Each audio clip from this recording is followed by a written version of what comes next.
Il est classiquement prévu, lorsqu'on envisage un rétexte concernant une situation de crise, il est nécessaire de revenir sur les éléments chronologiques qui ont conduit à celle-ci. Cette première vague de Covid a été longue et éprouvante. Peut-être en a-t-on oublié certains détails. Nous vous proposons de revenir sur la chronologie des événements. Notre histoire débute comme un mauvais film de série B. En novembre 2019, sur un marché de Wuhan, en Chine, une famille achète du pangolin pour le manger. Quelques jours plus tard, des cas de pneumopathie d'origine inconnue sont identifiés par les équipes médicales. Officiellement, le patient zéro, à l'origine de ce qui va devenir une pandémie, est identifié le 1er décembre 2019. Cependant, plusieurs médecins ont déjà tenté d'alerter sur des cas inconnus depuis plusieurs semaines qui semblaient être plus nombreux qu'on veut bien le dire. Hélas, la Chine n'est pas réputée pour sa transparence en matière de santé et les alertes sont étouffées. Les médecins sont discrédités et certains sont même emprisonnés. Cependant, l'épidémie gagne du terrain et la Chine alerte fin décembre l'OMS sur des cas de pneumopathie d'origine inconnue. Ils ne sont pas si inconnus car dès le lendemain, le marché de Wuhan est fermé. Il s'agit tout de même d'un marché fréquenté par 1 million de personnes chaque jour. Le virus sera lui identifié dès le 2 janvier par les virologues chinois. Il s'agit d'un coronavirus. Les coronavirus sont connus. C'est d'ailleurs un autre coronavirus qui est à l'origine d'une épidémie de syndrome respiratoire aigu en 2003, là aussi au départ de Chine.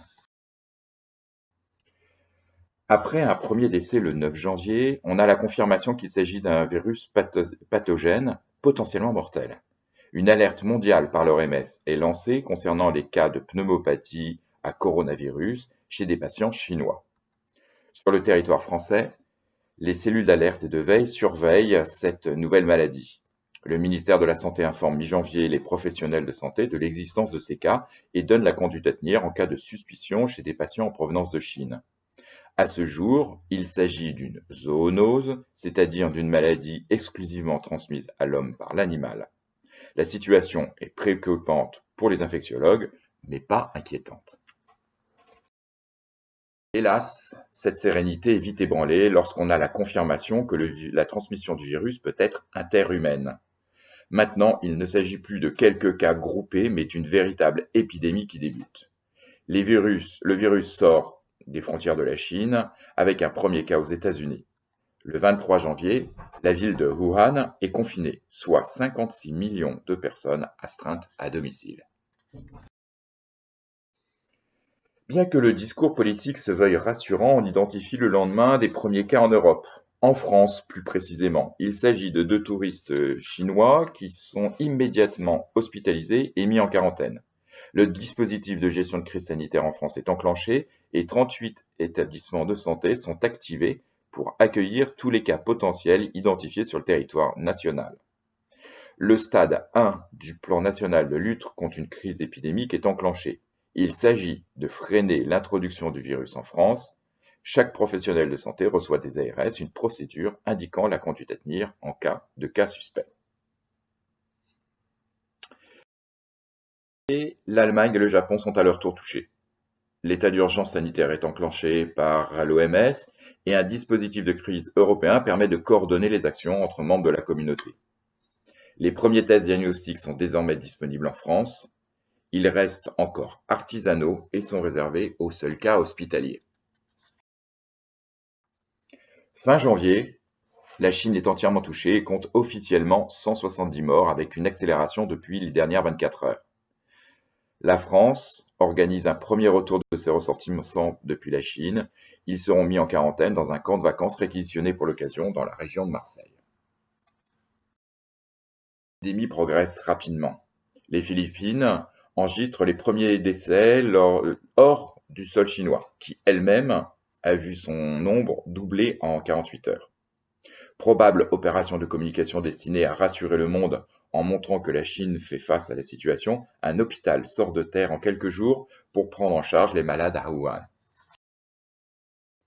En France, un premier cluster est rapporté en Savoie, entraînant la fermeture des écoles locales.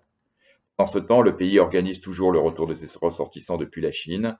Le plan Orsan est déclenché au moment du premier décès sur le sol français. Il s'agit d'un des 2 touristes chinois hospitalisés quelques jours plus tôt. De 2500 évangélistes à Mulhouse le 17 février reproduira le modèle expérimental de contamination de masse tant redouté. Les participants vont rentrer chez eux, ils sont répartis sur l'ensemble du territoire français et transportent le virus aux 4 coins de l'Hexagone, aidant à sa dissémination rapide.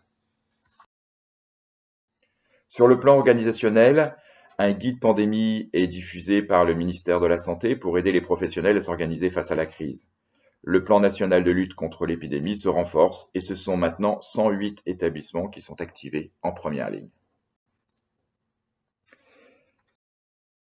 Dans l'Italie, la Corée, l'Iran, alors que la Chine arrive à son plateau épidémique. Alors que les rassemblements sont limités, la France compte 57 cas de Covid, dont un cluster de 18 cas dans l'Oise, constituant un nouveau foyer épidémique. Les établissements et structures sanitaires et médico-sociales déploient leurs équipements de protection lorsqu'ils en ont ou lorsque ceux-ci n'ont pas été volés pendant le week-end. Le nombre de morts dans le monde augmente et se compte maintenant par milliers. Il a dépassé celui de la Chine. L'épidémie gagne du terrain toujours plus rapidement. En mars, la France est passée au stade 2 du plan national. L'objectif est maintenant de freiner la chaîne de propagation du virus en France. Le principe est de détecter et prendre en charge tous les cas confirmés et les cas contacts. Les plans d'urgence de niveau 1 sont activés dans tous les établissements sanitaires et médico-sociaux le 6 mars. Il s'agit de mobiliser les cellules de crise et de se préparer à réorganiser les prises en charge en s'assurant de la protection des professionnels. L'Italie se confine à partir du 8 mars. On compte plus de 100 000 cas dans le monde et on parle maintenant officiellement de pandémie. En France, la barre des 1000 cas est atteinte le 11 mars, avec 7 clusters régionaux. Les crèches et les écoles sont fermées. Le terme de guerre est employé pour la première fois par la présidence de la République. L'Europe est désormais l'épicentre de la pandémie.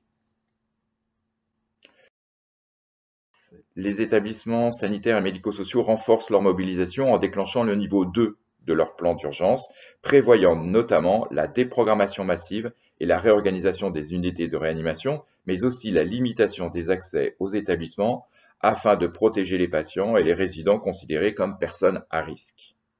La propagation du virus est toujours plus importante et le stade 3 du plan national est activé la veille des élections municipales le 15 mars 2020. Le 17 mars 2020, la France entre à son tour dans un processus de confinement. L'état d'urgence sanitaire est déclaré alors que l'Italie paye un lourd tribut à l'épidémie. Il s'agit maintenant du pays le plus touché au monde. La région Grand Est est très durement touchée. Les évacuations sanitaires s'enchaînent pour désengorger les hôpitaux. D'autres régions sont en situation critique, comme la Corse, la région PACA dans une moindre mesure, mais aussi la région Rhône-Alpes, la Bourgogne-Franche-Comté, les Hauts-de-France et depuis quelques jours l'Île-de-France. Entre le 20 mars et le 22 mars, le nombre de cas a doublé. On compte maintenant en France 10 000 cas sur notre territoire. Fin mars, on compte désormais 2 000 morts en France dans les hôpitaux, alors que l'Italie en compte 10 000. L'État français commande 1 milliard de masques pour faire face à la pénurie. Les établissements de santé se réorganisent pour faire face à la demande d'hospitalisation en augmentant la capacité nationale en réanimation de 1 400 lits supplémentaires. Au 1er avril, la moitié de l'humanité a été appelée à se confiner. On compte désormais 1 million de cas dans le monde et 50 000 morts. Touchés. C'est un véritable tsunami qui s'abat sur la région et les capacités de réanimation, pourtant très augmentées, sont au bord de l'asphyxie.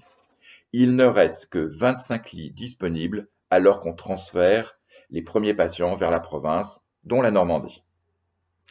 En ce début du mois d'avril, on commence à manquer de médicaments sensibles, comme le curare ou les sédatifs. C'est déjà le cas d'ailleurs en Italie depuis plusieurs jours. Il ne reste plus qu'1 à 2 jours de stock dans certaines pharmacies hospitalières.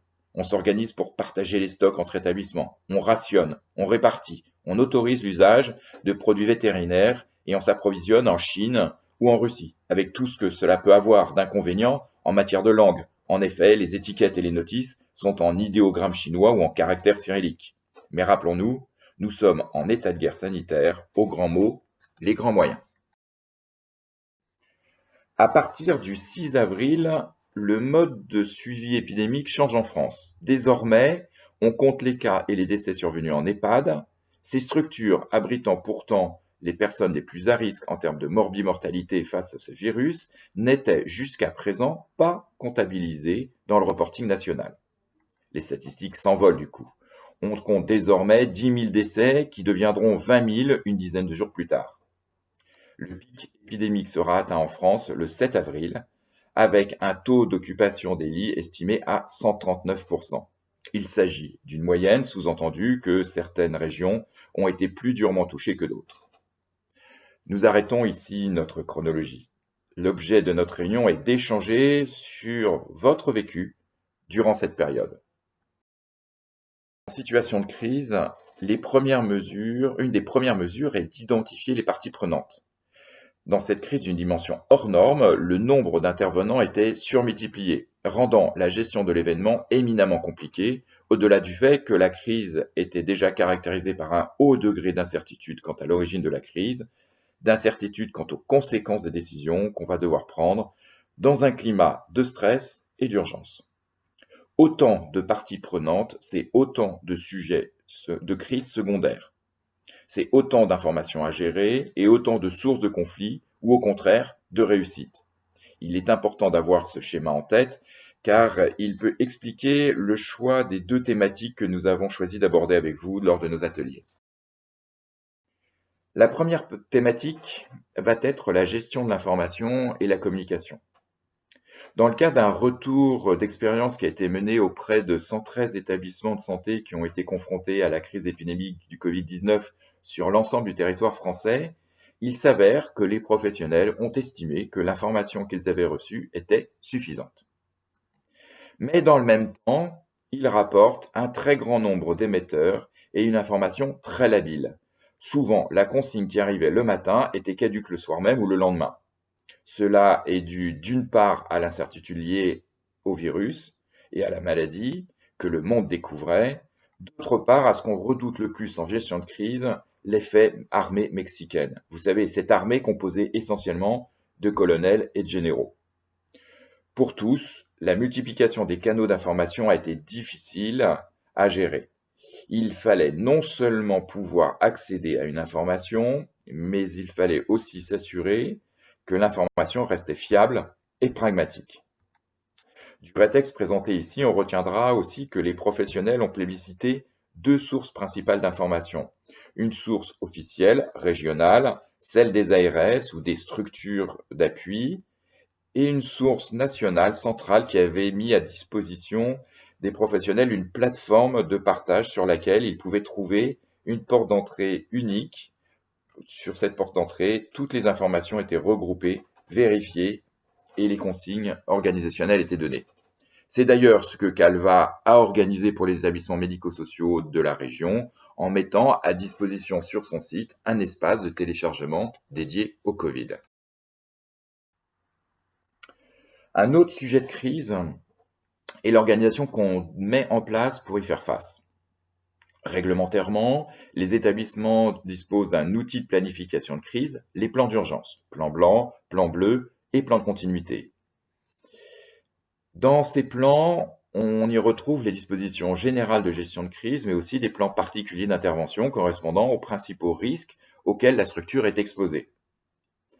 Parmi ces plans particuliers, on retrouve normalement une annexe pandémie, vestige du plan national de lutte contre une pandémie grippale. Le plan Orsan, de son côté, prévoit les niveaux de subsidiarité de responsabilité nationale, régionale, locale et s'appuie sur les plans d'urgence des établissements. Ces plans ont d'ailleurs été activés au moment de la crise, mais ont-ils réellement été utiles? Si on en croit ce rétexte portant sur 113 établissements qui avaient pourtant tous bien un plan d'urgence, la moitié d'entre eux seulement ont trouvé ces plans utiles, avant par ailleurs avoir eu une grande difficulté à les mettre en œuvre. Les explications à cela sont nombreuses.